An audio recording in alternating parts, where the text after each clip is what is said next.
Senado divulga painel com dados estatísticos sobre a violência contra a mulher. Inês Valese, organizadora do Prêmio Literário de Jacareí, estará com a gente para falar sobre a premiação. E ainda receberemos o deputado federal Luiz Flávio Gomes, membro da Comissão de Constituição e Justiça da Câmara Federal. Notícias, informação e prestação de serviço. Começa agora o Bom Dia Jacareí.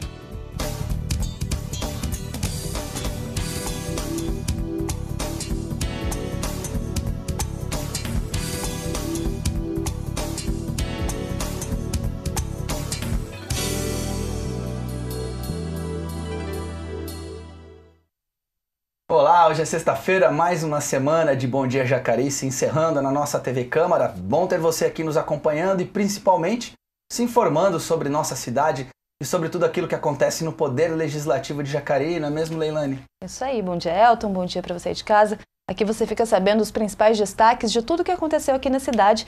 E hoje nós também vamos conversar sobre o Prêmio Literário aqui de Jacareí com a Inês Valese, falando de literatura aqui na nossa cidade. E também vamos receber um deputado federal para a gente debater alguns assuntos que são pautas nacionais, mas influenciam a nossa cidade. É isso aí. Vamos começar então com o nosso giro de notícias das agências públicas de notícias. A gente traz para vocês aqui. Começamos com senado.leg.br. Adesão automática ao cadastro positivo de crédito vai à sanção presidencial. Isso mesmo, o Senado aprovou mudanças nas regras do cadastro positivo, um instrumento criado em 2011 para ser um banco de dados sobre bons pagadores.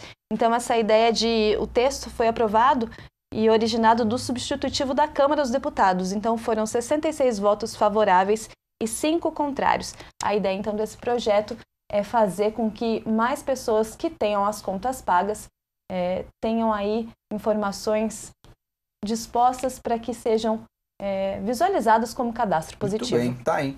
Vamos para a Câmara Federal, então. A Câmara Federal ontem teve aí o lançamento da Frente Parlamentar, que quer discutir mudanças no Pacto Federativo. O lançamento dessa frente que conta com apoio de mais de 250 deputados e senadores. Eles querem discutir a redivisão do bolo tributário e das atribuições de cada ente federativo, Estado, município e federal. Importante assunto, muito também debatido isso ao longo da campanha presidencial. E agora está aí a Frente Parlamentar lançada, reunindo aí 250 parlamentares para tratar desse tema. Vamos agora para EBC. Corte de cargos não comprometerá serviços públicos, diz secretária. A Presidência da República cortou 21 mil cargos de diversos níveis do Poder Executivo Federal. Segundo o secretário especial de Desburocratização, Paulo Ebel, isso não deverá afetar os serviços prestados. Ele informou que áreas afim de cada órgão foram preservadas nesse redesenho. De acordo com o Ministério da Economia, houve corte de gastos em todos os ministérios. Tá aí. Então, no entanto, segundo o Ministério, o valor médio... Bom, tá aí, você acompanha, esse cargo esse corte pretende gerar uma economia também para o setor público e de acordo com o governo, sem afetar a prestação de serviços. Bom, tá aí, esses foram os destaques do Giro de Notícias. A gente sempre aqui também acompanhando a política federal, já que somos ligados à rede legislativa de TVs públicas. Bom, aqui, Leilane, vamos falar agora de um tema, vamos falar de literatura aqui no nosso estúdio com a Inês Valese, ela que é jornalista do Jornal Semanário, organizadora do primeiro Prêmio Literário de Jacareí, uma iniciativa que foi contemplada pela LIC e que amanhã faz aí o seu grande encerramento, podemos dizer assim. Inês, bom dia. Bom dia, Elton, bom dia, Leilane, bom dia, Jacareí. Amanhã nós temos o encerramento dos vencedores, da entrega do prêmio e lançamento dos livros dos vencedores do primeiro Prêmio Literário de Jacareí. Foi um ano de trabalho intenso, né? Desde o início, que foi o lançamento da campanha, para abrir para os inscritos, e nós tivemos muitos inscritos. Aí teve o processo de leitura dos curadores, a seleção, o julgamento e a escolha dos títulos, né? E o terceiro processo foi a produção, que é a trabalhosa, né? montar o livro, revisão, todo o detalhe de uma montagem de livro. E agora, enfim, os livros estão prontos e o lançamento sábado na Sala Mário Lago. A gente observou que vários escritores se inscreveram, aí um número alto, ao todo mais de 40 pessoas, e dentro do prêmio, Inês, várias categorias foram contempladas, né? Então, o escritor que fazia crônicas foi contemplado, de poemas também. Por que vocês decidiram fazer, então, esse concurso baseado em categorias diferentes? São 3 categorias, né? Contos e crônicas, poemas e romance. Para dar chance, justamente, para as pessoas que gostam de escrever. Jacareí é uma cidade de leitores, pessoas que gostam de ler, gostam de escrever. E eu vivencio muito no semanário pessoas que vêm pedir para editar os seus livros. Eu tenho um livro de crônica, eu tenho um livro de romance, eu gostaria de publicar. Mas é aberto ao público. Só que isso tem um custo. Semanário alto, é um custo alto. O semanário não produz um livro gratuitamente. As pessoas às vezes pensam porque nosso jornal é distribuído gratuitamente, mas não tem condições de produzir um livro assim. Então, isso vem ocorrendo desde que eu lancei o livro do Jobanito, que foi o primeiro livro que nós lançamos das edições semanais, sucesso total. Até hoje, ele é muito procurado pelas ruas da cidade. E a partir daí, então, começou todo esse processo. Nós já lançamos mais de 10, 11 títulos, e eu tenho vivido isso e sentido essa necessidade. Aí me ocorreu, o ano passado, eu não havia pensado nisso antes, mas me ocorreu a ideia de fazer um prêmio literário. Eu estava lendo sobre projetos de LIC, e me ocorreu, pela LIC, fazer esse projeto, o primeiro prêmio literário de Jacareí. Liguei para o Gustavo, meu filho, que ele é produtor internacional. Falei, Gustavo, estou com uma ideia. Aí ele já fica preocupado. Minha mãe tem ideias, vai ter barulho, né? Aí passei a ideia para ele, gostou, achou fantástica. E aí nós sentamos para produzir o projeto. Porque tem todo um processo, né? Produzimos o projeto e foi aprovado. E a sorte também, nós conseguimos rapidamente um patrocinador, que é a Suzana. Aí, só assim a gente viabiliza o projeto da LIC, se você tiver um patrocinador, né? E nós conseguimos e demos o start no processo. Então, a gente pode dizer que foi um ano agitado para vocês, porque não é só fazer o concurso, mas tem que receber as obras, elas têm que ser lidas, avaliadas dentro de critérios que estão estabelecidos, né, no edital. É um trabalho intenso. Porque nós participamos do edital da LIC. Aí nós criamos um edital do concurso, né? Do concurso, para seguir as regras do concurso. E muita gente não interpreta bem o edital, então muitas pessoas foram à redação para tirar dúvidas, até para se inscrever lá com a gente, né? Mas tem que ter uma regra para seguir, né? Para ser igual. Estabelecer um critério para ser avaliado, né? Um critério para ser avaliado. Bom, daqui a pouco a gente volta a conversar aqui com a Inês. O painel de violência contra mulheres é uma ferramenta de consulta das estatísticas relacionadas aos problemas das agressões sofridas pelas mulheres. A iniciativa do site é do Observatório da Mulher contra a Violência, que realiza pesquisas periódicas sobre o assunto.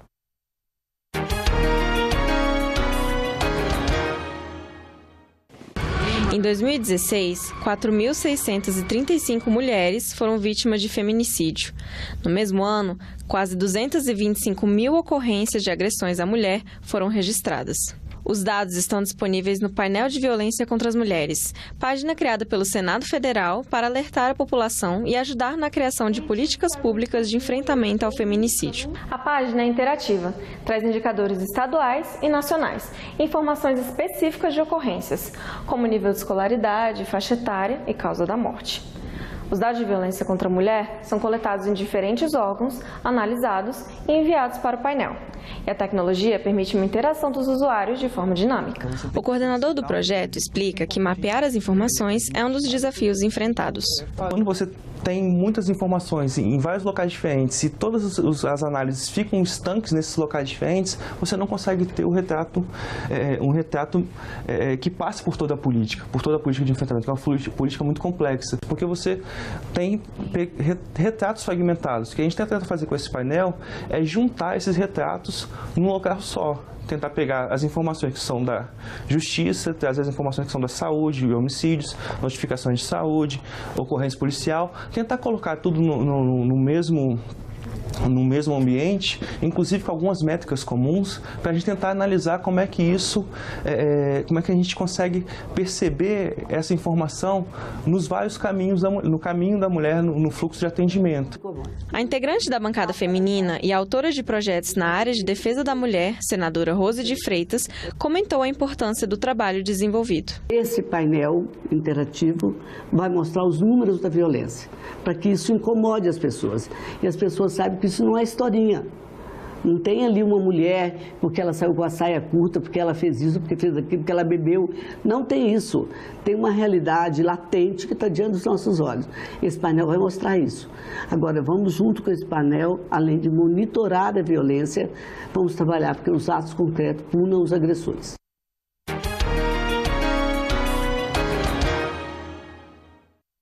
Aí, mais uma matéria da Rede falando sobre a questão da violência da mulher. Mês de março, né, as atenções ficam voltadas, não deveriam ficar voltadas apenas no mês de março em relação à violência contra a mulher. Então, você pode acompanhar nesse painel do Senado todos os dados estatísticos. A semana passada a gente falou sobre uma pesquisa do Senado também, que trazia um levantamento sobre a violência da mulher a partir das manchetes de jornal. Foram avaliadas centenas de notícias relacionadas a agressões físicas, a feminicídio, e aí fizeram a pesquisa baseada nessas notícias, mas desta vez, né, nesse site do Senado, são baseados em denúncias, em fatos realmente que aconteceram e que são registrados. Então, infelizmente, é um site bastante completo, com muitas informações, infelizmente porque as informações são obtidas depois das agressões feitas, mas é um caminho para que a gente consiga combater cada vez mais essa realidade no nosso país. Inês, você, além do concurso literário, tem a tua atuação no Jornal Semanário. A gente está falando desse tema da mulher. Como é que esse tema apareceu no concurso? Muitas escritoras participando. Queria que você passasse um pouquinho pra gente. Sim, temos várias mulheres que participaram do concurso. Inclusive, nós temos a menina, a jovem de 15 anos, que ganhou o concurso com o tema A Mudança que Eu Não Vi.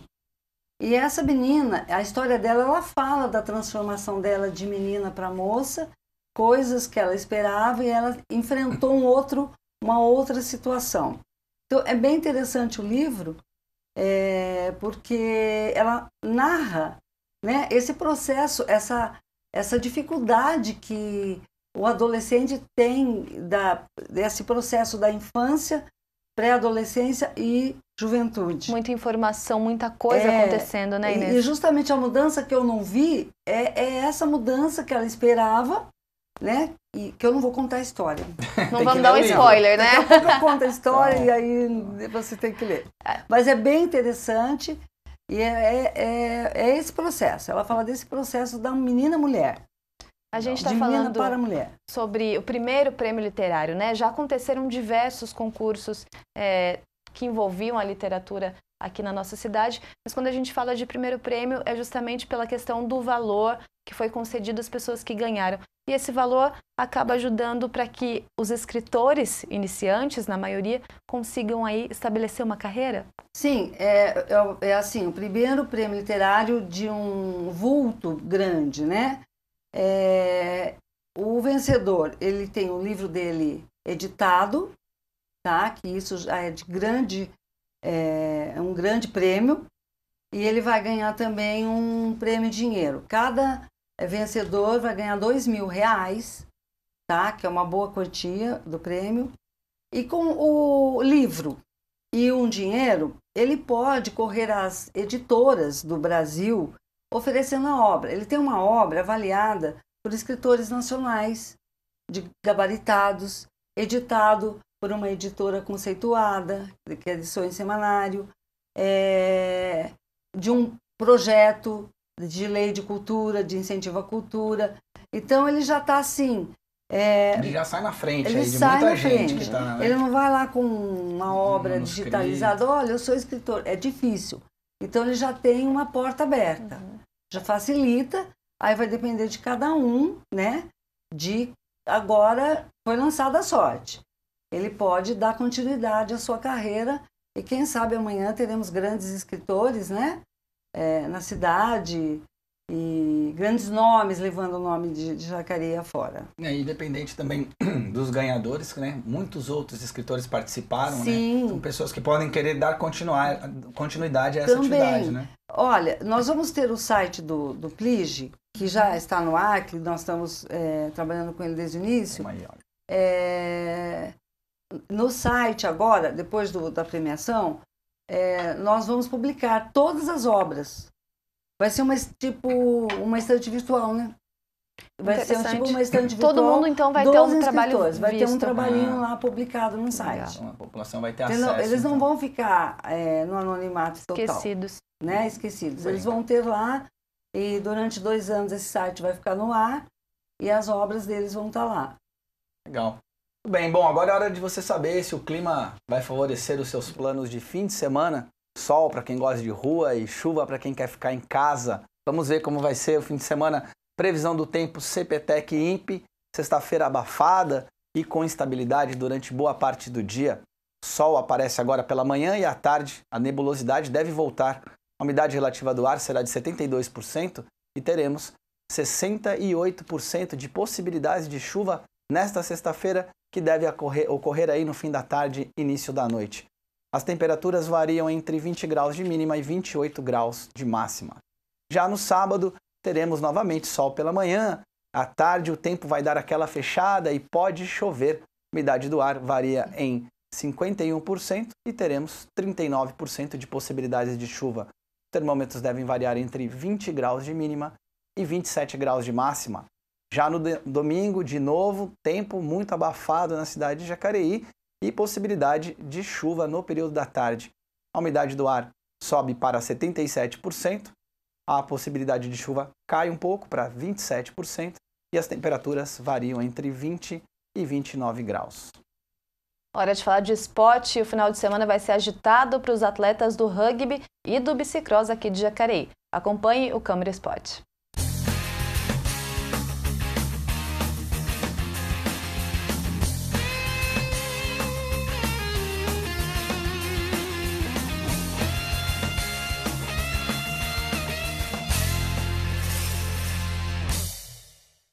E aí galera, tudo bem? Câmara Esporte tá na área, hoje em um ambiente diferente, estamos aqui na área das piscinas do Educa Mais Centro. Então vamos aos destaques do esporte neste fim de semana? No sábado, o Jacareí Rugby vai estrear no Campeonato Paulista contra a equipe do Band Saracens. A partida inicia a partir das 13h30 da tarde em casa, lá no Campo Balneário. E esta é a 6ª vez em que a equipe de Jacareí participa da elite desta competição. Que eles comecem com o pé direito e a gente vai ficar na torcida, né? E no domingo acontece a estreia do Campeonato Paulista de Bicicross em Indaiatuba, ali na região de Campinas. Mais de 400 atletas vão disputar em 43 categorias. E até o fim do ano haverá mais 9 etapas desta competição, fora essa de domingo. E a penúltima delas vai acontecer aqui em Jacareí, na pista Luciano Bruni. E claro que a gente vai passar todas as informações para vocês. Por hoje eu fico por aqui. Aproveitem o fim de semana, torçam pelas nossas equipes e a gente se vê semana que vem. Tchau, tchau!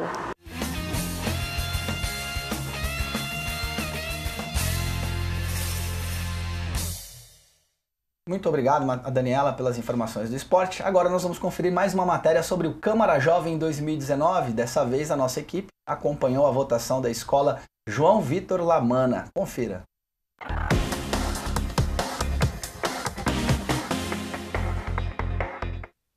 Mais uma etapa da escolha dos 13 vereadores jovens do ano de 2019. Desta vez, a eleição foi na Escola Estadual João Victor Lamana. Se candidataram Laisa da Silva e Daniel Sodré, ambos de 14 anos, que estão no 9º ano do ensino fundamental. A eleição foi realizada no período da manhã e da tarde, para que o maior número de estudantes participassem. A votação causou agitação nos alunos, e no meio dessas turmas encontramos o Gabriel. Ele mudou de colégio há pouco tempo e não conhecia o projeto. Disse que pretende ser nosso colega de profissão, então tem de ficar antenado em diferentes assuntos. Eu acho bem legal, porque já vai trabalhando assim os jovens, para aqueles que querem, quem sabe, ser um vereador, uma pessoa que possa trabalhar na Câmara. Eu, por exemplo, achei super legal, porque eu pretendo seguir a carreira de jornalista e eu acho que isso seria uma boa iniciativa também. A Jamile também é novata por aqui. Ela veio do estado de Santa Catarina e conheceu Câmara Jovem dias antes de votar e comprou a ideia. E mesmo sendo apartidária, ela se posiciona em bandeiras em que acredita que deveria haver mais atenção por parte do poder público. Sobre os direitos humanos, eu sou uma das apoiadoras. Eu sigo projetos nas redes sociais em que aproveita a comunidade LGBT e a parte de assistência ao jovem e adolescente, porque também, dependendo ou não, a nossa educação também é muito importante. E como o país está agora, está muito complicado. Eu acho bem importante que eles vão se envolver, porque normalmente o futuro do país depende de nós, então praticamente a gente precisa se incluir nessa parte da política. Isso mesmo, vocês jovens são o futuro do país, portanto é importante que estejam por dentro dos assuntos de interesse público da sociedade. E o momento mais aguardado chegou. Quem vai ser eleito vereador jovem, a Laisa ou o Daniel? Com 282 votos, Laisa é a vereadora jovem que representará a instituição e falou de sua prioridade neste mandato. Infraestrutura, tipo asfalto, quebra-molas, porque principalmente quebra-molas porque aqui se ocorre bastante, tem muito risco de acidentes, e asfalto porque muita gente acaba não vindo para a escola por conta de chuva que acaba se formando barro, então esse é mais os meus pontos. O Daniel é muito tímido, mal queria conceder entrevista para nossa equipe. Em poucas palavras, disse que foi uma experiência enriquecedora no quesito pessoal. E te ajudou bastante nesse processo de vencer a timidez? Ajudou um pouco, porque daí eu perco a timidez com os outros alunos, eu acabo conhecendo mais alunos da escola. A disputa é limpa, apenas nas urnas. Independente do resultado, a amizade e o respeito continuam.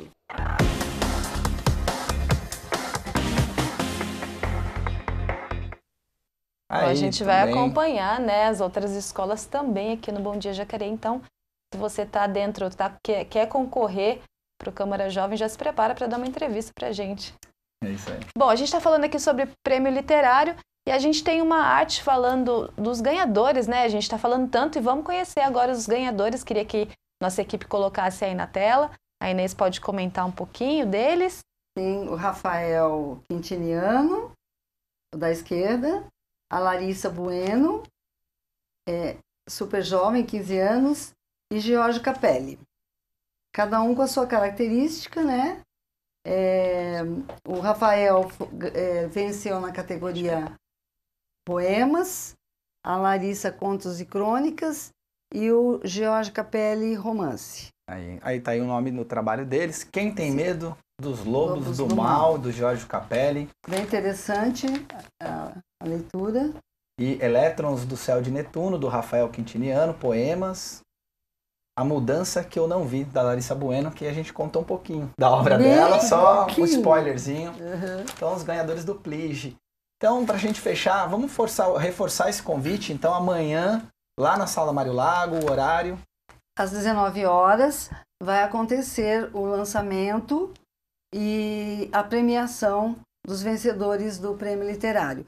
Esta semana nós temos no Jornal Semanário a matéria falando sobre os vencedores, sobre o prêmio, sobre a premiação, né? Nós só não tínhamos divulgado ainda o valor em dinheiro do prêmio, mas isso já estava determinado desde a proposta antes da gente lançar o nosso edital. Então, eles vão ter o o prêmio em dinheiro de R$2.000, o livro editado, e lá vai acontecer o lançamento, eles vão autografar para as pessoas que quiserem ali o livro, e também um certificado, né, sobre atestando que eles participaram, venceram, que são vencedores, né, do prêmio. Vai ser uma festa muito bonita, nós esperamos, vamos ter algumas surpresas também, oferecendo para os nossos público em geral, tá ali. E antes, às 12h30, vai acontecer a oficina criativa de literatura, com os curadores, né, os que fizeram o julgamento das obras, o Santiago Nazarian e a Carol Rodrigues. A outra curadora, a Ana Laura, ela não vai poder vir, porque ela acabou de ter um bebê. Ela teve um bebê, acho que ontem. Então, acho que nasceu mais um escritorzinho. Não vai vir, mas é por um bom motivo. Por um bom motivo, ela deu à luz, né? Então, ela está com o bebezinho e não tem. Mas, com certeza, o Tiago e a Carol, eles vão representá-la muito bem. Inês, e dá tempo ainda de fazer inscrição para essa oficina? Quem está nos assistindo agora pode aparecer por lá? Sim. Olha, nós vamos ter, os inscritos podem se inscrever, e nós também vamos ter a opção para alguém que quiser assistir a rodada, ali. Pode acompanhar. O nosso espaço lá é na Secretaria de Educação, na Lamartine de Lamare 69. O espaço não é muito grande, mas a gente pode acomodar ali até umas 10 pessoas para assistir a oficina criativa. Vai ser muito bom, porque vai trazer aos escritores, as pessoas que gostam, né, bastante informação sobre a vida literária, o mundo literário, o mercado literário, enriquecedor.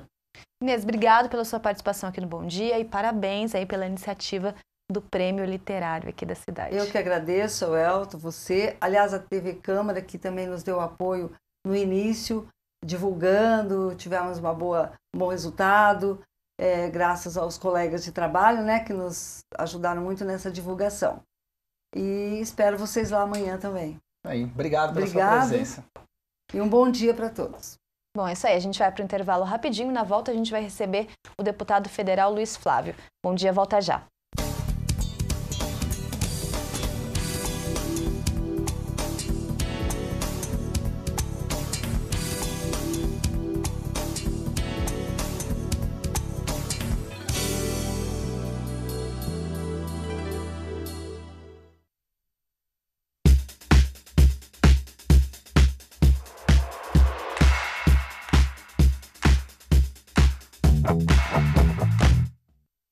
Sabia que mais de 80% das propostas analisadas pela Câmara não precisam passar pelo plenário?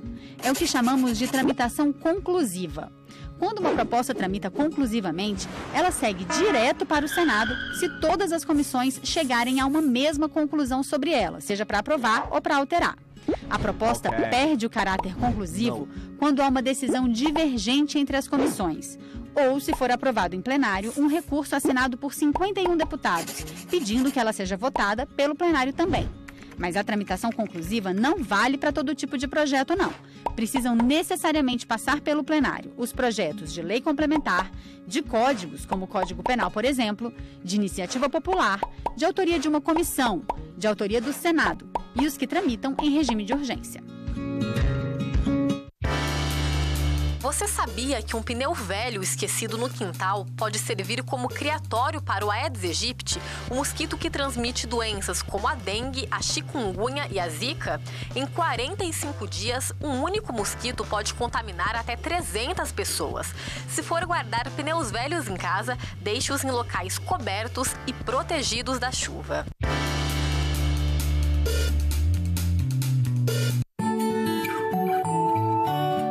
hoje vou dar uma dica para você que quer ter uma boa alimentação e ter um peso saudável. Você sabia que uma boa alimentação começa com uma boa noite de sono? Isso mesmo, as pessoas que dormem mal ou dormem pouco, elas acordam mais cansadas, com falta de energia e por isso pensam que comendo mais vão ter a energia que precisam. Quem não dorme bem tende a comer mais no dia seguinte e começam normalmente o dia com café da manhã com mais gorduras, com alimentos que não são saudáveis. Então, para você que quer começar o dia disposto para fazer sua atividade física e também para fazer boas escolhas alimentares, comer alimentos que vão te dar saúde, preste muita atenção na sua noite de sono. Você deveria dormir pelo menos 7 a 8 horas por noite.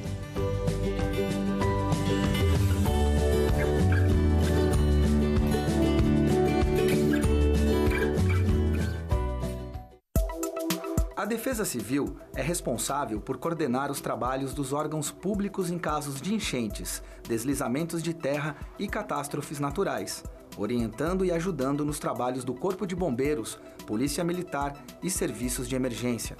Para acionar a Defesa Civil, disque 199. Você também pode receber em seu celular alertas da Defesa Civil sobre riscos de tempestades. Basta enviar um SMS para o número 40199 e na mensagem de texto informar o CEP da sua região.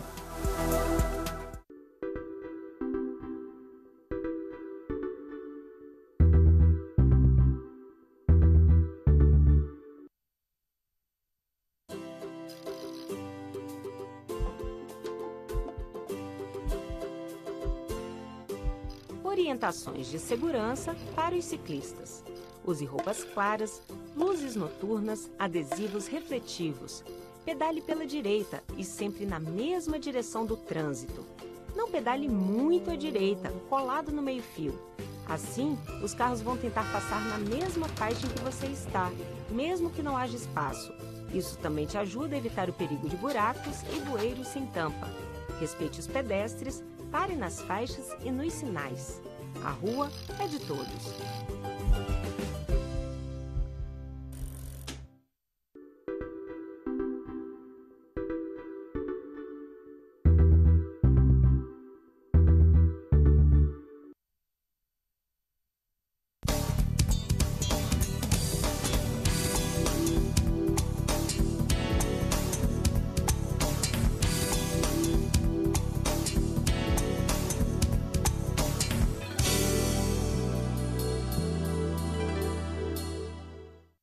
Voltamos com o segundo bloco do Bom Dia Jacareí, agora recebendo o deputado federal Luiz Flávio Gomes. Luiz Flávio Gomes é doutor em Direito Penal, jurista, já atuou como promotor de justiça, juiz e professor universitário. Exerce agora seu primeiro mandato na Câmara Federal. Bom dia, deputado. Seja bem-vindo ao nosso programa, bem-vindo a Jacareí.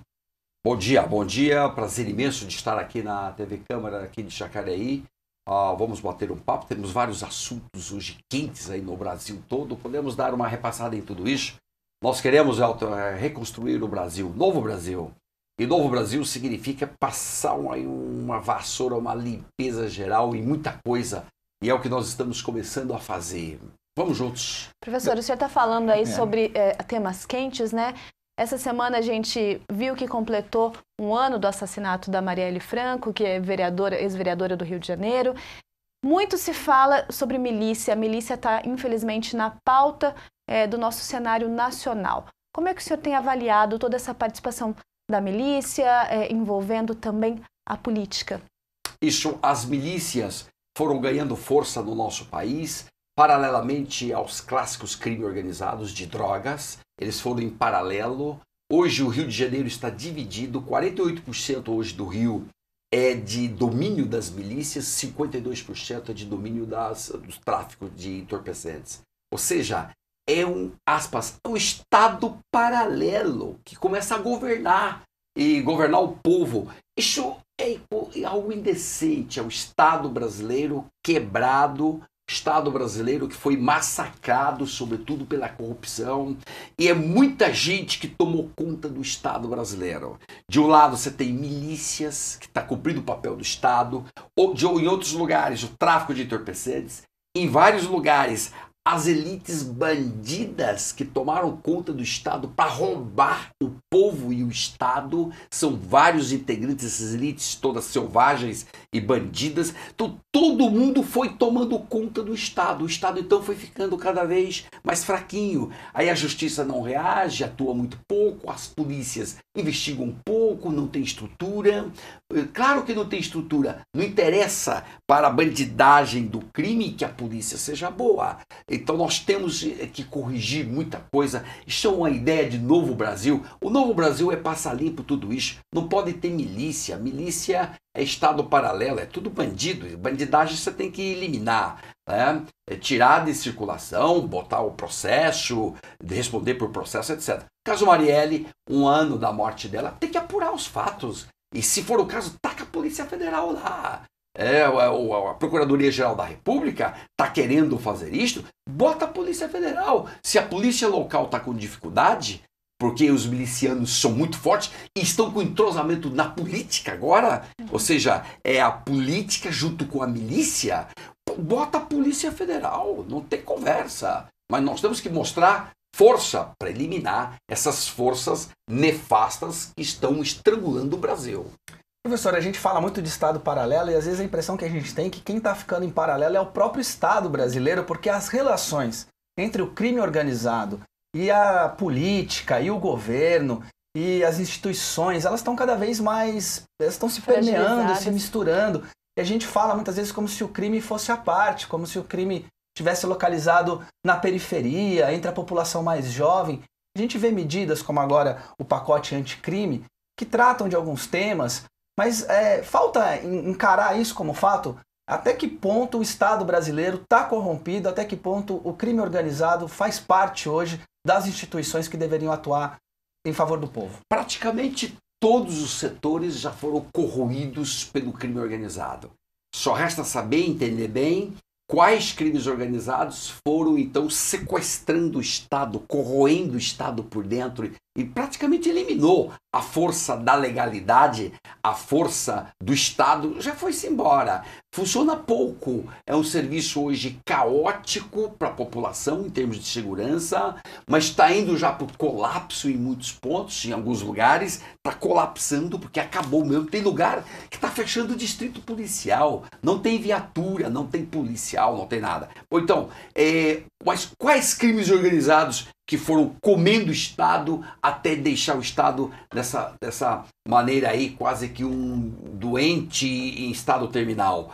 Bom, você tem o crime organizado miliciano, crime organizado tráfico e o crime organizado da corrupção. São três ataques. Esses três comeram praticamente todo o Estado, e o Estado não cumpre o papel dele. E nós temos que restabelecer a força do Estado, não o Estado empresário. Este é um erro muito grande, botar o Estado para ser empresário. Ele não tem que ser empresário em área nenhuma. O Estado tem que ser Estado. Estado tem que cumprir o seu papel. Saúde, educação, justiça, segurança e uma previdência sob teto. Tem que ter um teto. Isso é a função do Estado. Então o Estado tem que restabelecer todas as funções que é dele, o resto é do mercado. O mercado que toque a vida nossa, toda a minha vida de transporte, de rua, de asfaltar, de construir, etc. Isso não é coisa do Estado. Então o Estado tem que cumprir o papel dele. Nós temos que restabelecer. Isso é o que eu chamo de novo Brasil. Vambora trabalhar pelo novo Brasil, força contra todo mundo, combate à corrupção. Estamos firmes agora no parlamento neste sentido. Deputado, e vamos comentar um pouquinho então dessa questão desse novo Estado que a gente está falando. A gente tem esse pacote anticrime e vamos dizer, essa separação do Caixa 2. Ontem a gente também teve uma decisão do Supremo Tribunal Federal de remeter esses processos para a Justiça Eleitoral. Não parece que isso está indo na contramão da criação desse novo Brasil? Como que o senhor avalia isso? E a gente não tem como deixar de falar aqui que o senhor ontem fez aí o pedido do impeachment do ministro do Supremo Tribunal Federal, o Gilmar Mendes. Como é que o senhor está avaliando o papel do Supremo e essa questão do Caixa 2? Papel do Supremo. A decisão do Supremo de ontem faz parte dessa estratégia de matar o Estado brasileiro. Uma decisão errada, juridicamente incorreta. Por 6-5, decidiram que quando tem um crime eleitoral junto com um crime da Justiça Federal, então vamos lá, Caixa 2, junto com corrupção ou lavagem, disse o Supremo ontem, é tudo da Justiça Eleitoral. Está matando a Lava Jato. Porque a Justiça Eleitoral não tem estrutura de juízes e de funcionários para apurar esses crimes. Nem tampouco tem essa especialidade de entrar na investigação de crimes complexos como são crime organizado, de dinheiro, de corrupção, de lavagem, de evasão de divisas. Então, um erro crasso do Supremo. Eu discordo radicalmente do Supremo. Remédio. O que é que nós vamos fazer? Terça-feira é a nossa primeira reunião na CCJ. Eu componho a CCJ como deputado. Já vou abrir os trabalhos com um pedido meu. O meu pedido é pegar um projeto do Moro, um dos projetos do Moro, dar prioridade absoluta para este projeto, que é o que define competência da Justiça Eleitoral e da Justiça Federal comum.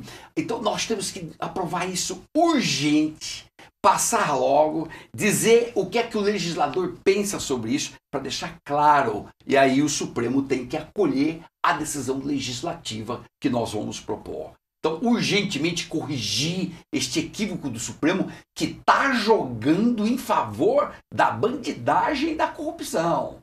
Não conscientemente. Não estou acusando o Supremo de que ele está fazendo isso conscientemente. Mas os votos todos, o resultado é este. A única coisa que funciona mais ou menos no Brasil hoje é a Lava Jato. A única coisa que funciona mais ou menos. Se você comparar com educação, com saúde, com transporte, o melhorzinho é a Lava Jato. O Supremo vem e joga, dá um jato de água fria em cima do Supremo. Está errado o Supremo. Agora, impeachment do ministro Gilmar. É urgente. Ontem nós protocolamos, fui com o Dr. Modesto Carvalhosa, juntos, nós protocolamos juntos em urgente tirar Gilmar Mendes do Supremo Tribunal Federal, da Justiça Brasileira. Porque o Gilmar, tecnicamente muito preparado, porém, ele não segue o código de ética e dá decisões onde ele não pode dar decisões. Então aí está o erro do Gilmar. E também ele é muito sujeito à traficância, de tráfico de influência. Ele trafica, por meio da influência, ele trafica o cargo dele. Não é que ele é traficante de dinheiro, eu estou falando de dinheiro, nem de drogas. Não é o caso do Gilmar. Ele trafica o cargo, a imparcialidade de juiz. Eu fui juiz 15 anos, tomei cuidado com tudo isso no exercício da minha jurisdição. Agora o Gilmar não tem a mínima cautela disso. Caia fora! Vai embora, nós estamos 32 fatos, nós apresentamos contra o Gilmar. Nós queremos que o Senado receba a nossa petição e que dê chance de defesa para ele. Fala aí, Gilmar, explique os 32 fatos que nós estamos apontando contra ele. Muitos são de traficância do cargo, leia-se, traficância da imparcialidade como juiz. Então é isso que nós queremos, é isso que a população quer, transparência. E no final, se as explicações dele não forem boas, que tire o cara do cargo. Acaba, isso tem que romper. Nós temos que fazer uma ruptura. Ninguém imaginava que a Lava Jato fosse colocar tanta gente graúda na cadeia. Finalmente, alguns foram. O Supremo também tem que cair o ministro. Porque esse entrosamento politiqueiro entre Supremo e as estruturas de poder, que são as elites bandidas que mandam no Brasil, nós temos que romper essa tradição e construir um novo Brasil. O novo Brasil passa por um novo Supremo, fim de indicações políticas, que é uma barbaridade isso daí, do Supremo. Então o novo Brasil depende de muita coisa. Mas nós estamos aí para trabalhar, estou já trabalhando na CCJ e quero, então, contribuir para a construção deste novo Brasil. É indispensável. Deputada, a gente está falando em novo Brasil, mas a gente ainda se depara com coisas absurdas como o massacre na escola de Suzano, que a gente acompanhou, infelizmente, essa semana. 2 jovens armados entraram em uma escola e atiraram a sangue frio em crianças, a gente pode dizer assim. Isso tudo traz à tona uma discussão muito séria, que inclusive foi tema de discussão em campanha política no ano passado, que é a questão do porte de armas. Como é que o senhor avalia essa questão? A nossa sociedade está preparada para assumir uma liberação do porte de armas? A nossa sociedade não está preparada? A gente vê como exemplo, então, o massacre de Suzano? O massacre de Suzano, desde logo, nossas condolências, nossas, de todos aqui, da TV Câmara também, para toda a família enlutada. Isso é de uma tristeza profunda que não tem nada equiparado a tanta dor. Agora temos que assimilar esta dor que gera um fato como este, processar a dor, ter consciência do problema e começar a propor por soluções. Número 1, arma de fogo, os dois armados. Eles compraram a arma no Mercado Livre. Ou seja, a história da arma de fogo difundiu para todo mundo. Qualquer um pode pegar a arma de fogo. Então essa história de que às vezes tem governo que diz vou regular a arma, vou possibilitar a arma. O que possibilitar a arma? Está ultrapassado. A arma já está livre no Brasil. Todo mundo pode ter uma arma por R$50. Já está livre. A questão é mais grave. Não é agora ficar falando desse ponto. Então ali teve bullying. O garoto, ele dizia que foi maltratado na escola, etc. Teve bullying. Armas, Mercado Livre, você compra arma de fogo.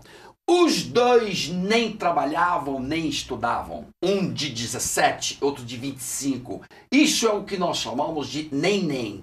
Nem trabalha, nem estuda. Agora, você sabe quantos estão na mesma situação deles dois? 20 milhões. Milhões de jovens de 15 a 24 anos. Está todo mundo sem escola e sem trabalho. Então nós podemos potencialmente ter acontecimentos tristes, drásticos, como o de Suzano, porque temos 20 milhões de pessoas desocupadas. E onde eles se ocupam? Todos nós vimos da Lan House. E o que programas eles ficam vendo da Lan House? Guerras, tiros, tal. E essa história de guerra, tiro, você vai se conscientizando do mal, de fazer o mal, de destruição. Não é construtivo. Se estivesse na escola, se esse menino, por que não está na escola? Se ele estivesse na escola até os 18 anos, escola obrigatória, como nós falamos, o novo Brasil tem que ser até os 18 anos, escola obrigatória para todo mundo, dentro da escola. Não tem conversa o dia inteiro. Se ele estivesse na escola, não estaria dando tiros. Então, ou seja, um acontecimento como esse nos leva a levantar muitos problemas que estão por detrás de tudo isso. Agora, vamos começar a resolver problema. A falar, eu vou agora permitir arma de fogo. Que vai permitir? Isto já está tudo livre no Brasil. Você vai regulamentar uma coisa que já está toda aberta. Então é isso, o tema grave. Temos que pensar em tudo que está embutido ali. É emblemático este caso. É uma síntese do nosso descuido com a juventude, do nosso desprezo com as pessoas, com os seres humanos. Só que a gente esquece que ser humano, ele é gente boa, ele constrói tudo que está aí na Terra, construído a partir da natureza, fomos nós que fizemos. Mas também o ser humano pode ir para o mal e pode destruir crianças, jovens, como destruíram. Então, este é o cuidado. Um país não é sério se não começa enfiando todo mundo na escola. Nenhum governo é governo se não bota todo mundo na escola até os 18 anos de idade. Escola em período integral, escola boa. E nenhum governo no Brasil fez isso. Portanto, para mim, até hoje, todos os governos foram pura enganação. O novo Brasil pensa tudo diferente do que está aí. Vou fazer um pequeno intervalo aqui na nossa conversa com o deputado, porque é hora da gente conferir aí a programação do final de semana, algumas dicas e sugestões da agenda cultural. Se liga aí.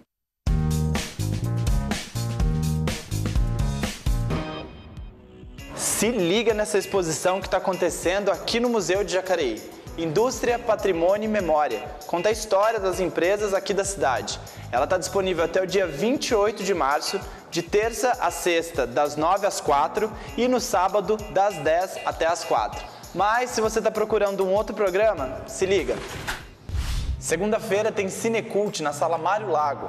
Quem chegar por lá vai assistir O Iluminado, filme com uma das cenas mais famosas do ator Jack Nicholson, que interpreta um homem contratado para ficar como vigia em um hotel no Colorado. Porém, o isolamento excessivo começa a lhe causar problemas mentais sérios e ele vai se tornando cada vez mais agressivo e perigoso. Já na quinta-feira é dia de festival de curtas-metragens. Entre ficções e documentários, os 6 filmes contam com diretores do Brasil inteiro e serão exibidos a partir das 7 da noite. No sábado, a magia toma conta da cidade com o espetáculo musical A Bela e a Fera, inspirado nos contos dos irmãos Grimm. A atriz Flávia Mengar traz para os palcos a história da Bela, que é sentenciada a viver com uma fera pela eternidade. Sua bondade faz a jovem enxergar o lado humano da fera e se apaixonar por ela. Agora, já imaginou assistir uma peça do século XIX ao vivo? É a mesma época que o museu foi construído? Pois é, e a turnê musical já atraiu mais de 100 mil espectadores. Se eu fosse você, eu não perdia. Domingo é dia de Ana Vitória. A dupla, que nasceu numa pequena cidade de Tocantins, já lançaram diversos hits, emplacaram trilhas sonoras na novela e até foram indicadas ao Grammy Latino. Esse clipe, com Matheus e Cauã, já tem quase 200 milhões de views no YouTube. Bastante coisa, né? E se você tem alguma dica de programação, manda pra gente no nosso e-mail e conta também como é que foi o fim de semana lá nas nossas redes sociais. A gente se vê semana que vem. Tchau!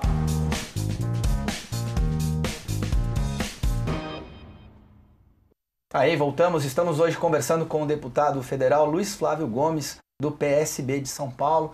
Deputado, a gente estava falando de Suzano. Tem uma dimensão também que é a questão do ódio. Nós estamos vivendo um momento na sociedade, eu diria que o nosso tecido social está fragilizado, são vários elementos, a questão passa por questões que não são só sociais, temos questões culturais e tem um acirramento no discurso do ódio, sobretudo na internet. A gente vê que esses jovens que cometeram o crime em Suzano estavam em grupos, na Deep Web, em fóruns, enfim. Como que o senhor vê essa questão? O senhor apontou esse ponto dos neném, dessa geração, é uma coisa importante para a gente trazer para essa discussão.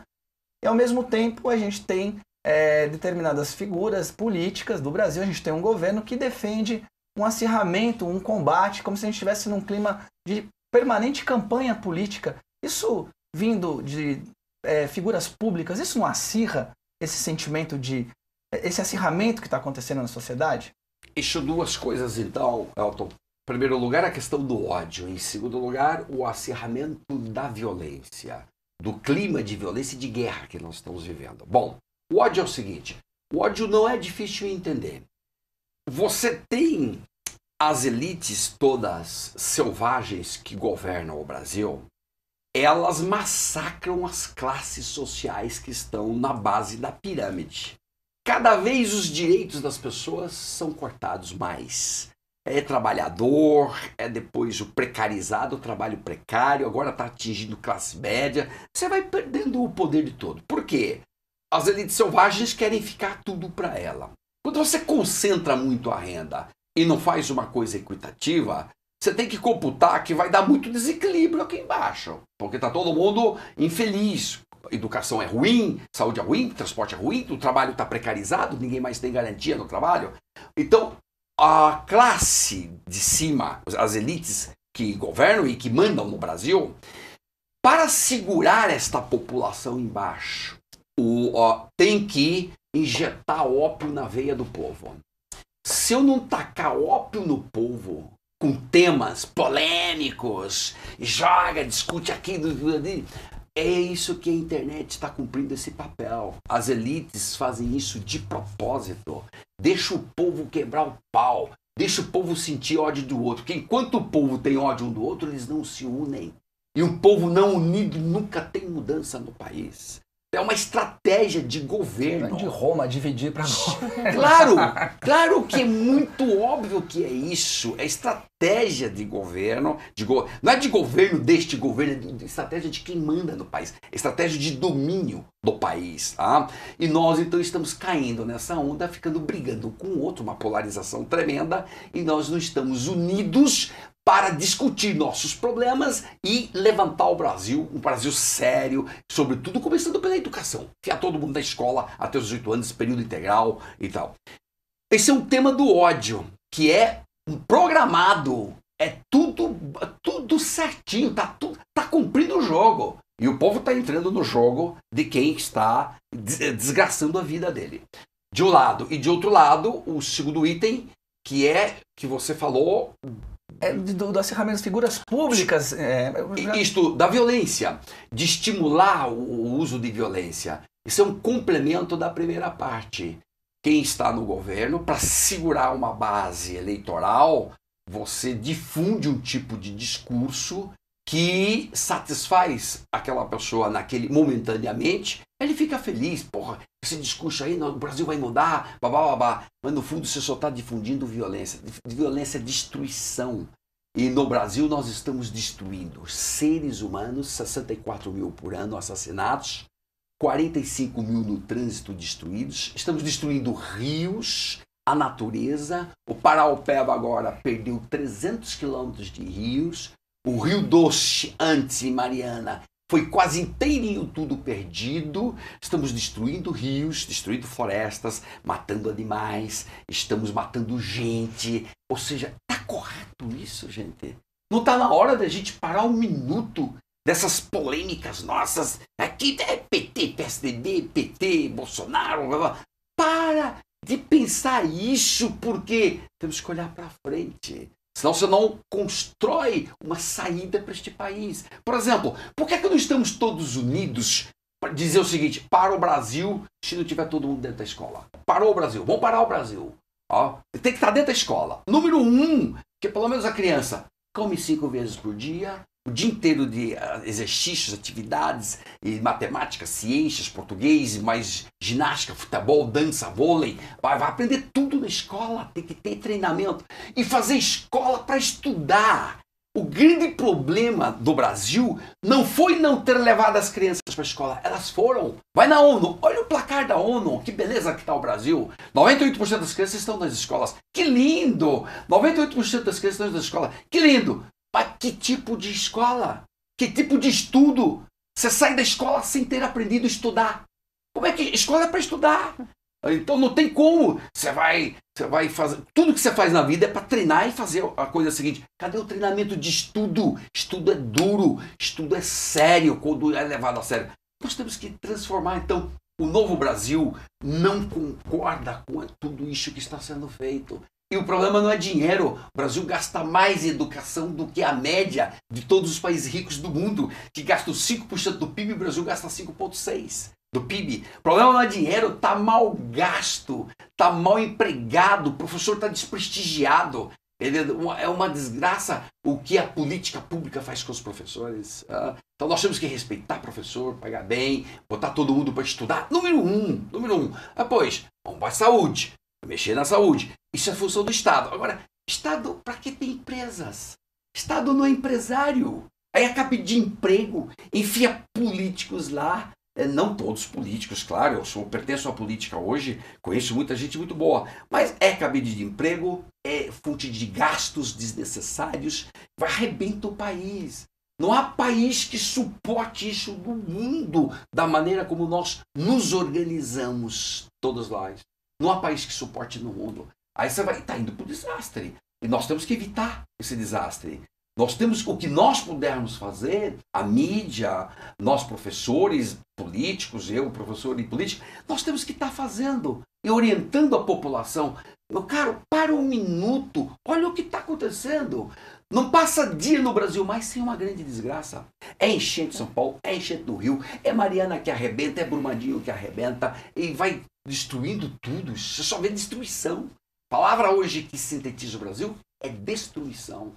É isso que nós queremos. Empresas ricas como a Vale, por exemplo, podre de rica. Aí você pega o balanço da Vale dos últimos 10 anos, sobrou um dinheiro danado, eles faturaram muita grana agora. Perfeito, ótimo que a empresa ganha dinheiro. Nós queremos que ele dê emprego e pague imposto. Tá bem, o que fizeram com o dinheiro? Joga todo o dinheiro só para os acionistas. E aquela cota de prevenção de acidentes é a mesma há 10 anos dentro da Vale. Então você não está pensando em seres humanos, você só está pensando no lucro rápido. Não é isto que constrói um empresário, não é isto que constrói um país. As empresas nós temos que cuidar como se fosse criança, porque a empresa gera emprego e gera impostos. Nós temos que cuidar de empresas. É importante respeitar empresas. Porém, meu caro, a empresa também tem que respeitar o ser humano. Estamos perdendo a humanidade. Essa reforma da Previdência tem artigos ali. Precisamos da reforma, hein? E eu vou votar a favor da reforma na essência, na base. Mas tem coisas ali. É muito desumana. Você tirar do velhinho que ganha hoje R$1.000, você passa para R$400, bem na hora que o cara precisa de mais remédio e que não está trabalhando mais. Isso é desumano, é de uma crueldade, uma medida como essa, que não cabe em nenhuma parte do mundo. Buscar o quê? Buscar o justo, o que é o correto. As empresas têm que ser prestigiadas, o lucro tem que ser respeitado, o lucro, mas paga imposto e dá emprego. Nós precisamos cuidar de tudo, de tudo. Nós não estamos fazendo as coisas certas, convenhamos. Eu acho que nós estamos cometendo muito erro. O Supremo errou ontem, errou feio. O Senado, se não receber nosso pedido de impeachment do Gilmar, o Senado vai errar. Tem que aceitar. Deixa o ministro explicar os 32 fatos que nós apontamos. Tem que explicar. Esse é o novo Brasil. Transparente, um Brasil honesto. Por falar em honestidade, eu sou um deputado que já cheguei lá, meu primeiro ato, eu abri mão do meu salário de deputado. Eu não ganho R$1 para ser deputado federal. O que eu quero é trabalhar. Nós estamos aqui para construir um novo Brasil. Então, abrir mão. Então, esses exemplos têm que começar. Sérios. Né? E, sobretudo, eu insisto na história da escola. Acho que sem escola para todo mundo, nós não vamos dar essa virada. Não vai dar virada. Deputada, a gente está falando aí sobre questões de alto escalão, né? Dos políticos, das grandes empresas como a Vale, enfim. Só que hoje a gente tem no Brasil, infelizmente, uma cultura da corrupção já dentro do próprio brasileiro. A corrupção acontece não só dentro dos órgãos públicos, dentro de órgãos federais, mas acontece também no dia a dia. Infelizmente, a gente sabe que furar uma fila, de que pegar ali uma internet roubada, atos pequenos que geram a corrupção. A gente está falando de um Brasil novo, de reconstruir o nosso Brasil, que é de fato uma grande potência mundial, inclusive. Agora depende também da ação do povo. É um conjunto do povo saber o que é certo, do povo fazer o que é certo, para que daí a gente possa cobrar com veemência os nossos direitos? Isso, corretamente. Vários países do mundo conseguiram superar o problema de corrupção. Eu posso citar Hong Kong, Singapura, Botsuana na África, que está na posição no grupo 30, o Brasil é 105, uma vergonha para nós. Geórgia, Alemanha depois dos anos 90, todos esses países eram podres do ponto de vista de corrupção. Podres, completamente podres. E de repente sacudiram e hoje ocupam posições lá em cima. O que fizeram? Dentre outras coisas, fizeram várias coisas, mas é muito importante. Império da lei, a lei tem que imperar. Errou, você vai ter que pagar pelo teu erro. A lei tem que estar ali firme, dentro da legalidade. Ninguém quer abuso, nem arbitrário, juiz arbitrário. Não é isso que nós queremos, não. Dentro da lei, firme. Depois, escola. Eu tenho que tacar o povo na escola para ensinar ética. Se eu não ensinar ética desde criança, para atacar essa corrupção endêmica, que é diferente da sistêmica. Sistêmica é todo o sistema podre. Esses ladrões todos que tomam conta do Estado, que vai roubando nas licitações públicas, etc. Isso é sistêmica. E aí endêmica é difusa, na rua, todo mundo. Essa só com escola. O antídoto é escola e ética. Eu tenho que ensinar ética. E aí, dou um exemplo de ética para todo mundo, já que essa palavra é tão difícil de ser entendida. Então, te dou o exemplo de ética. Você vai saber o que é ética. Agora, em meio minuto. Iván Fernández Anaya é um espanhol corredor.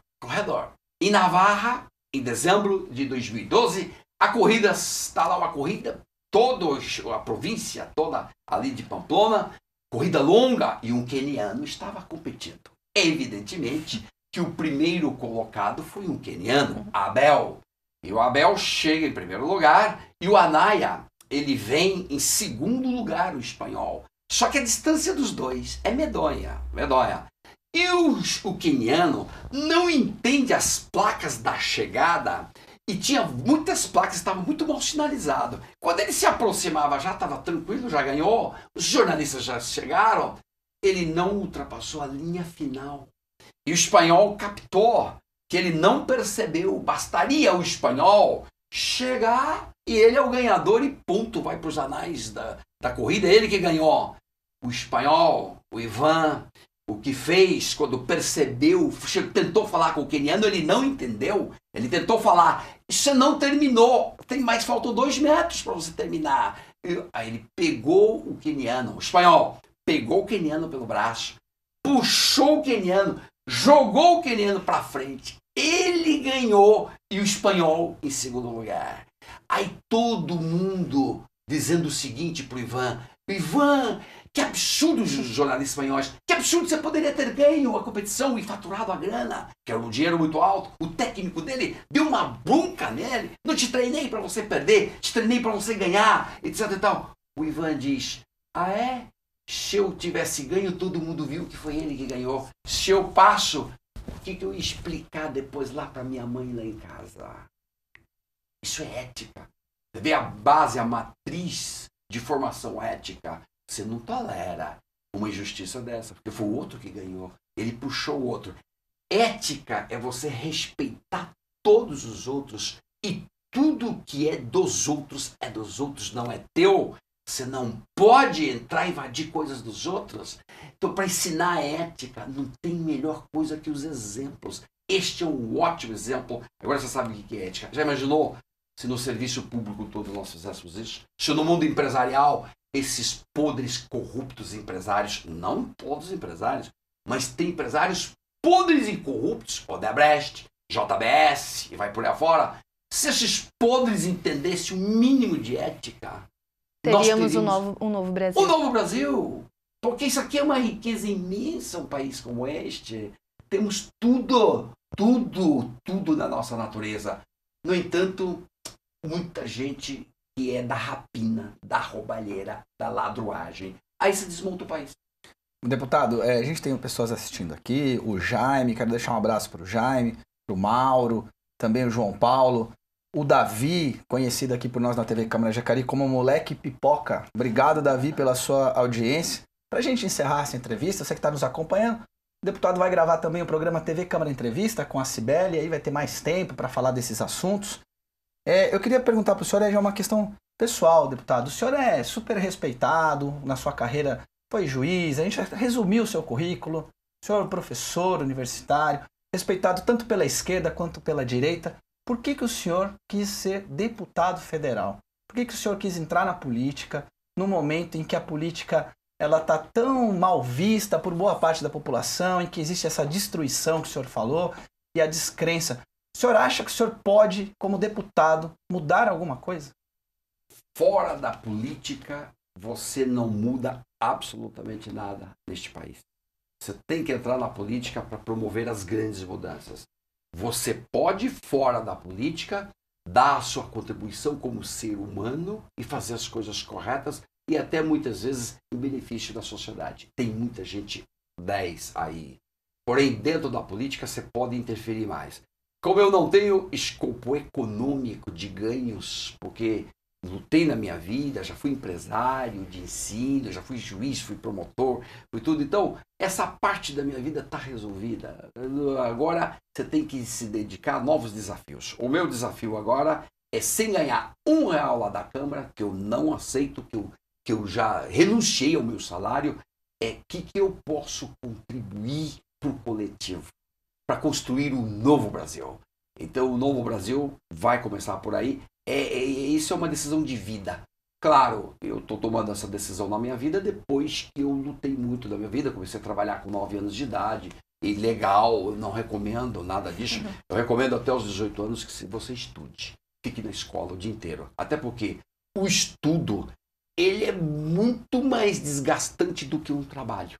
Qualquer trabalho que você imaginar. O estudo feito, bem feito, o estudo te exige músculos, exige consciência, concentração, aí vai repetição, porque você erra, você não grava a memória, você tem que treinar a memória. Então, o estudo sério é o que vai revolucionar o Brasil.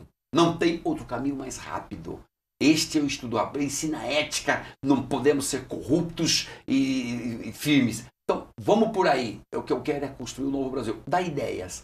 Estou aqui para contribuir, estou aqui para ajudar. E eu quero colaborar, estou difundindo minhas ideias nesse sentido. É isso. Já justifica e dá um sentido para mim de vida. Minha vida já tem esse sentido, tá ótimo, eu tô perfeito. Cada um tem um sentido de vida, tá? O meu sentido de vida hoje é o que eu posso contribuir coletivamente. Deputado, obrigado pela sua participação no Bom Dia Jacareí.